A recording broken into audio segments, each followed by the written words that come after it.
Bonjour mes frères et sœurs, et nous allons ce matin continuer notre étude du chapitre 16 dans les Actes, afin de bien saisir encore une fois l'œuvre de l'Esprit dans notre vie. Notre Père du ciel nous a fait le privilège de faire habiter en nous l'Esprit Saint.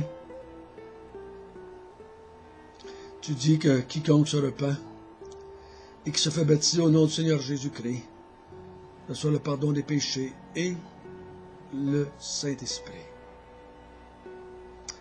Quel grand privilège que l'Esprit de Dieu, l'Esprit du Créateur du monde, l'Esprit du Sauveur du monde, l'Esprit qui fait partie de la Trinité habite dans nos cœurs, par ta grâce. Et nous voulons de mieux en mieux comprendre son œuvre en nous. Qu'est-ce qu'il veut faire en nous et par nous, dans nos vies, dans nos églises, dans le monde. Instruis-nous encore ce matin, afin qu'on puisse marcher de plus en plus main dans la main avec toi et d'éprouver les joies et la paix de notre bien-aimé Sauveur Jésus. Amen.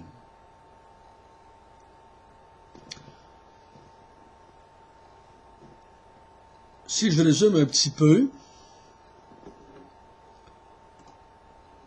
où est-ce qu'on est rendu? On a vu, à partir du chapitre 13, le début de la mission vers les inconvertis.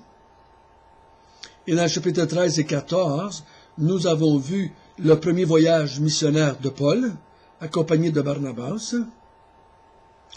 Au chapitre 15, il y a eu une parenthèse, à cause d'un problème dans l'église d'Antioche, et on voit Paul et Barnabas et des chrétiens d'Antioche descendre à Jérusalem, où est-ce qu'ils vont demander aux apôtres ce qu'ils devraient faire afin de mettre en pratique ce que Dieu veut qu'ils fassent.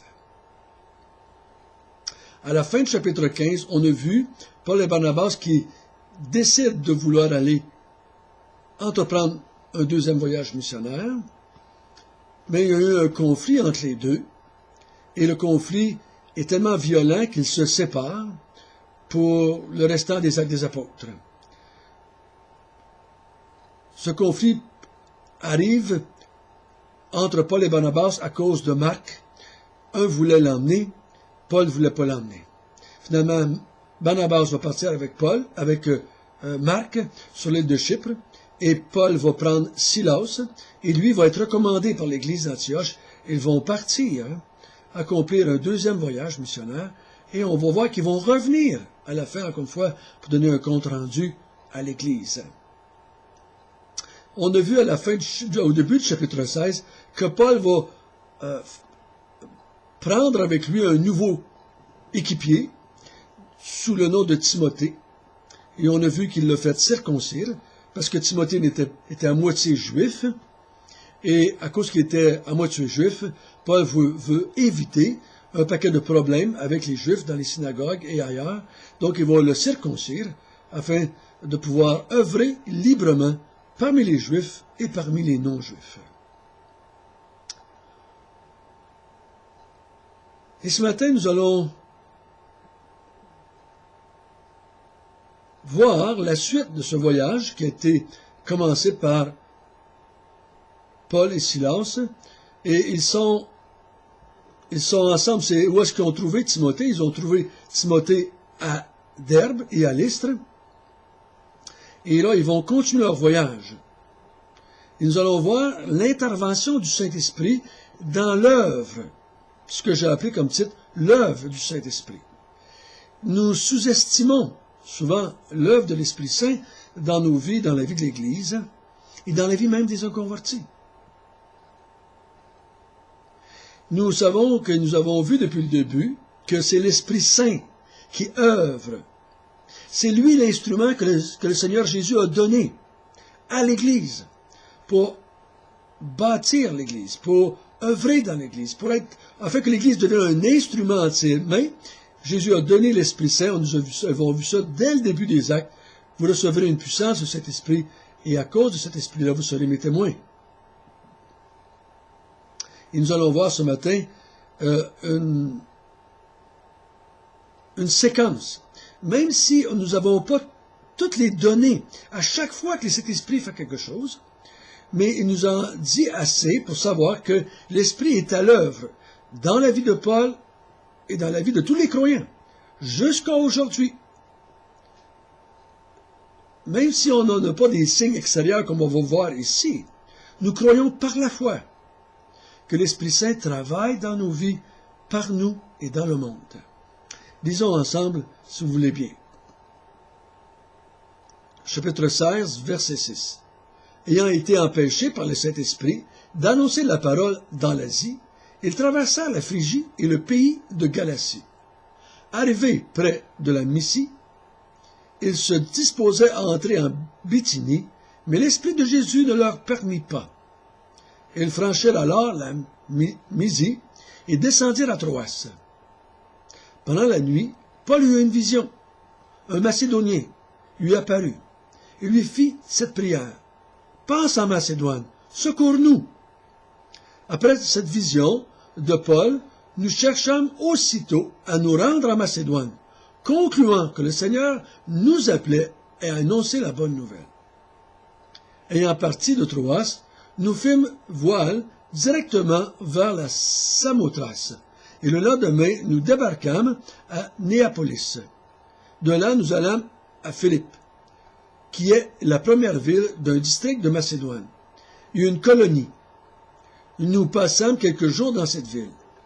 Le jour du sabbat, nous nous rendîmes hors de la porte vers une rivière où nous pensions que se trouvait un lieu de prière. Nous nous assîmes et nous parlâmes aux femmes qui étaient réunies. L'une d'elles, nommée Lydie, marchande de poupes de la ville de Thyatire, était une femme craignant Dieu. Elle écoutait. Le Seigneur lui ouvrit le cœur pour qu'elle fût attentive à ce que disait Paul.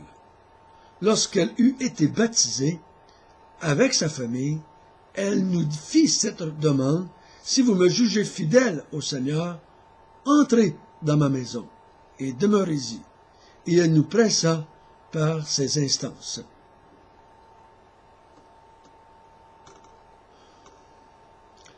Donc, Paul et Barnabas, excusez, j'ai assez l'habitude de dire ça, c'est Paul et Silas maintenant, avec Timothée. Et remarquez bien, dans le texte que nous avons lu, il y a le mot « nous » qui prend une nouvelle dimension, comme au verset 10. Après cette vision de Paul, nous cherchâmes aussitôt à nous rendre en Macédoine.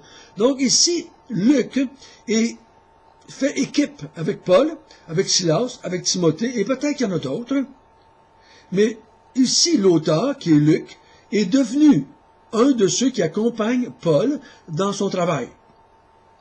Et à chaque fois que vous allez voir le mot « nous », c'est parce que Luc est présent. Des fois, il parle et il n'emploie pas le terme « nous », donc c'est parce qu'il n'est pas présent. Il y a eu l'information par d'autres témoins oculaires. Donc ici, ce que nous voyons, c'est un des moments dans l'histoire que l'apôtre Paul nous parle. Et Luc va inscrire ceci, et il va encore une fois montrer à Théophile que c'est l'Esprit Saint qui dirige la mise en place de l'Église. C'est Jésus qui est en train de bâtir. Ce Jésus que les gens disaient mort était bien vivant. C'est lui qui est en train de mettre en place un peuple qui va servir et glorifier Dieu pour l'éternité. L'Église n'est pas l'œuvre d'un homme, mais l'œuvre de l'Esprit de Dieu, ou l'Esprit de Jésus, ou de Dieu lui-même. Il ne nous est pas dit ici comment l'Esprit Saint, au verset 6, a empêché Paul d'emmener la parole en Asie. Il ne nous a rien dit, mais il nous a dit que l'Esprit Saint l'a empêché. Donc, Paul est en mouvement. Paul, il sait qu'est-ce qu'il a à faire. Son œuvre, c'est d'annoncer l'Évangile aux non-juifs. Donc, il ne se pose pas la question, mais qu'est-ce que Dieu veut? Ce que Dieu veut pour sa vie, c'est d'annoncer l'Évangile aux non-juifs. Donc, quand il ne peut pas l'annoncer à une place, il part pour l'annoncer à une autre place. Donc, au verset 6, il traversa la Phrygie et le pays de Galatie. arrivé près de la Mysie, il se disposait à entrer en Bithynie au verset 7. Mais encore une fois, l'Esprit de Jésus, au lieu de l'Esprit Saint, on l'appelle l'Esprit de Jésus, ne leur permit pas. Encore une fois, on ne sait pas comment que ça arrive, mais il ne leur permet pas. Je suis content qu'ils ne disent pas comment. Parce que chaque fois qu'arriverait une telle situation de nos vies, on pensait que c'est la même chose. Mais des situations identiques peuvent arriver dans la vie de deux croyants sans que ça ait le même sens.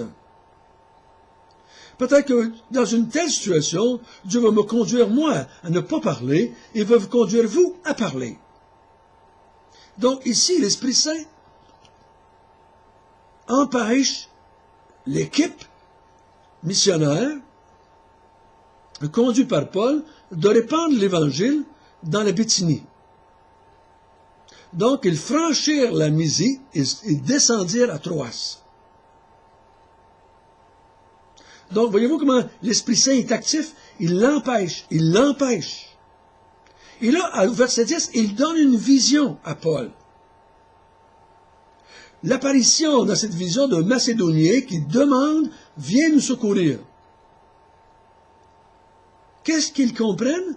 Ils disent, mais l'Esprit du Seigneur ou le Seigneur nous montre qu'il faut aller annoncer l'Évangile en Macédoine. Sans attendre. Ils sont convaincus que c'est la volonté du Seigneur, et donc ils partent et ils vont se rendre en Macédoine. Au verset 12, ils vont à Philippe, et qui est la première ville du district de Macédoine, une colonie. Colonie, ça veut dire, s'il y avait des Romains, il y avait une colonie romaine en place.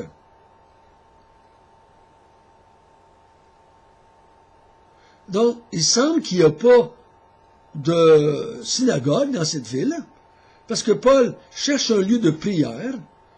Est-ce qu'il y avait une synagogue, puis encore une fois, l'Esprit Saint lui a montré que c'était pas là qu'il devait aller? Peut-être que non. Mais peut-être la meilleure façon de voir, c'est qu'il n'y avait pas de synagogue dans cette ville-là. Et Paul, le jour du sabbat, au lieu d'aller à la synagogue, il cherche un lieu de prière. Comment a-t-il su cela? Tout simplement, je crois qu'il s'est informé. Ou il a été dirigé par l'Esprit Saint, ou les deux.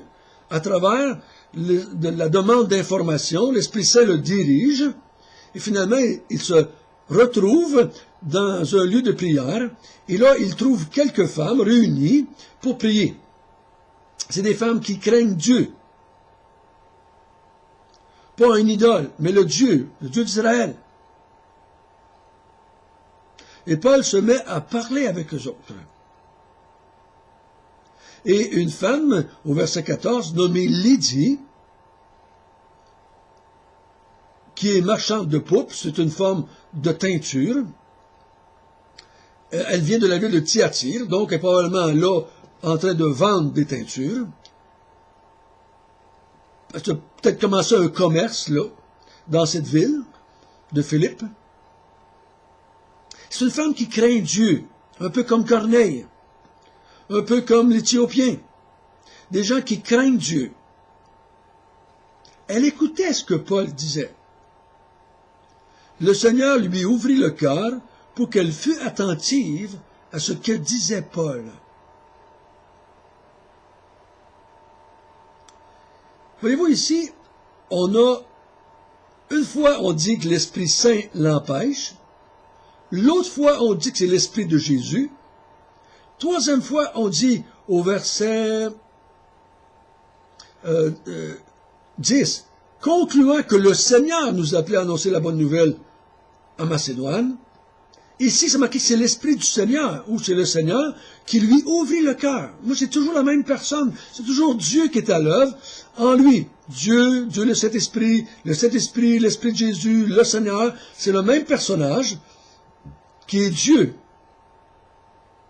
Il n'est pas toujours facile de couper comme avec un couteau la responsabilité de chacun dans la Trinité. Mais ici, encore une fois, je peux personnellement dire sans crainte, l'Esprit Saint, l'Esprit de Jésus, le Seigneur, travaille dans le cœur de Lydie afin qu'elle comprenne qu'elle soit attentive à ce que disait Paul, et qu'elle se convertisse. L'Esprit Saint est à l'œuvre continuellement. L'Esprit Saint ne nous suit pas. L'Esprit Saint nous devance.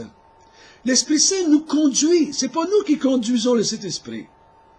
Le Saint-Esprit va nous conduire. L'Esprit Saint va travailler dans la vie des inconvertis. C'est lui qui prépare le cœur. C'est lui qui va convaincre de péché, de justice et de jugement. C'est lui qui ouvre les cœurs. C'est lui qui fait naître de nouveau. C'est lui qui nous donne la capacité de croire. C'est lui qui nous donne la capacité de se repentir. C'est lui qui travaille dans le cœur de Lydie, afin qu'elle soit attentive et qu'elle croie. Et le résultat, lorsqu'elle eut été baptisée avec sa famille, elle nous dit cette demande. Si vous me jugez fidèle au Seigneur, entrez dans ma maison et demeurez-y. Et elle nous pressa par ses instances. Donc, aussitôt qu'elle ait cru, encore une fois, je vous le répète encore une fois, elle se fait baptiser. C'est la coutume. Elle a cru, elle fut attentive, elle a cru, elle s'est repentie, elle a cru, elle s'est fait baptiser. Et elle a invité l'équipe missionnaire à rester avec elle dans sa maison. Et je crois que c'était le désir qu'elle avait d'entendre plus l'enseignement de Paul et des autres, de comprendre mieux, l'opportunité de poser ces questions.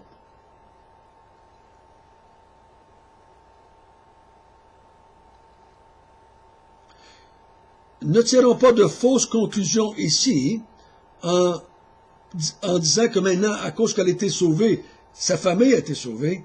Non, je crois qu'elle a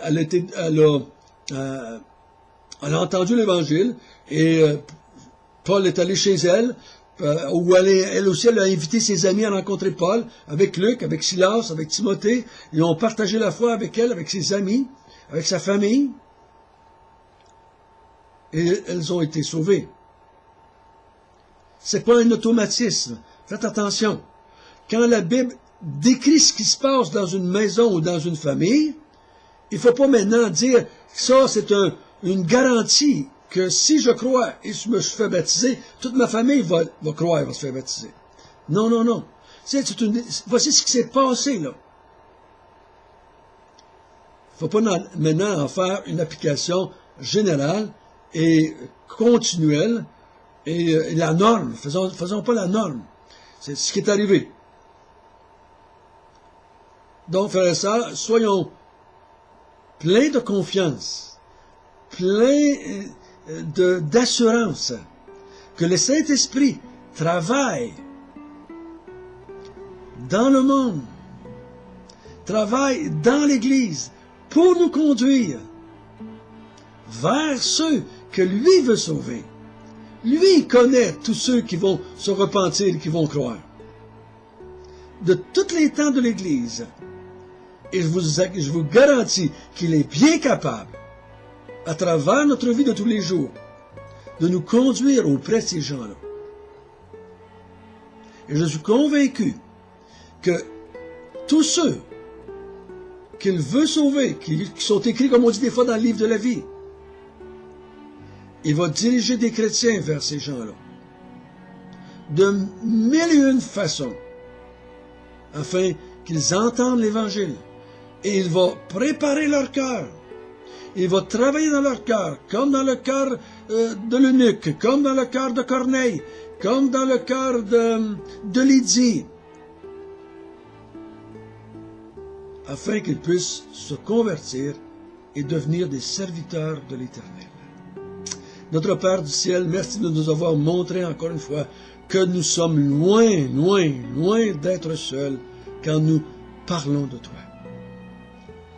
Il y a quelqu'un qui œuvre dans le cœur de ceux qui vont entendre. Et l'Esprit Saint travaille dans le cœur du missionnaire afin de l'emmener vers la personne qu'il veut sauver. Quelle équipe nous faisons? Avec l'Esprit Saint qui habite dans nos cœurs, cet intermédiaire entre nous et l'inconverti. Nous nous confions en toi et nous te louons d'avoir dirigé des gens vers nous et de nous avoir dirigés nous aussi vers d'autres gens afin qu'ils se convertissent.